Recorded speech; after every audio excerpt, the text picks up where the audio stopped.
Welcome to YCU, because when you change the way you see, everything changes. I'm Yvonne Cloete. Welcome to my weekly talk, Seeing the Gift, where each week we explore a simple truth that has the power to change the way you see your life and your future. Because when you learn the gift, freedom is not far behind.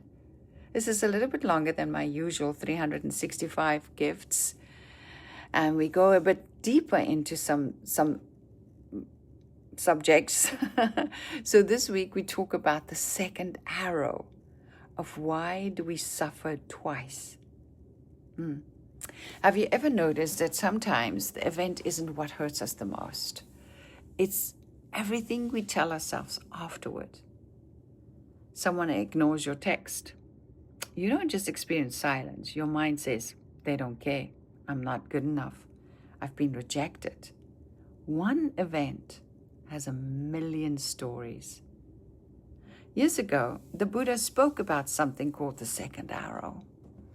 Imagine being struck by one arrow, right? It hurts. That's life. Oh my God, someone dies, a relationship ends, you lose your job, your body becomes sick. That's the first arrow.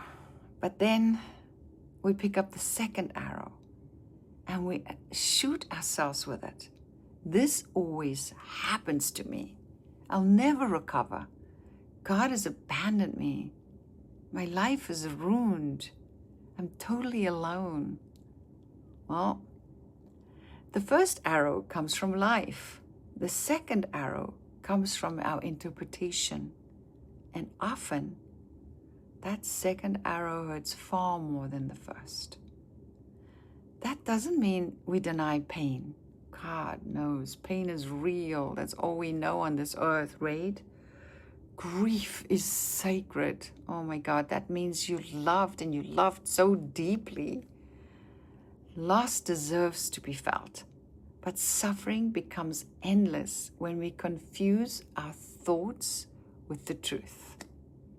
One of the greatest freedoms you'll ever discover is realizing you are not your thoughts. You are the one listening to them. That tiny shift changes everything. If you become the observer and you know that you're just listening to those thoughts. So, this week's freedom practice. The next time something upsets you, pause and ask yourself, what actually happened? Then ask, what story did I immediately agree or created about what happened? Separate the facts from the story. Trust me, I do it too. Trust me, I create stories. You might discover that the story, not the event, is actually stealing your peace. And that's just what happened to me literally a week ago. So your journal question, where in my life am I still living from a story instead of a fact? Don't just ask, what did I learn today? Ask instead, who am I becoming because of what I learned? All right, see you next week, Sunday. This is the weekly ones, they're longer. Click to subscribe now so you can get my 365 gifts, which is the daily short ones.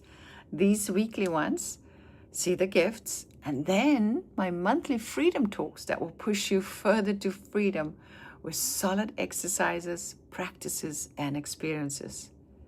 If this gift encouraged you today, share it with someone who you think would need it. Well, thank you for listening. Come back next week.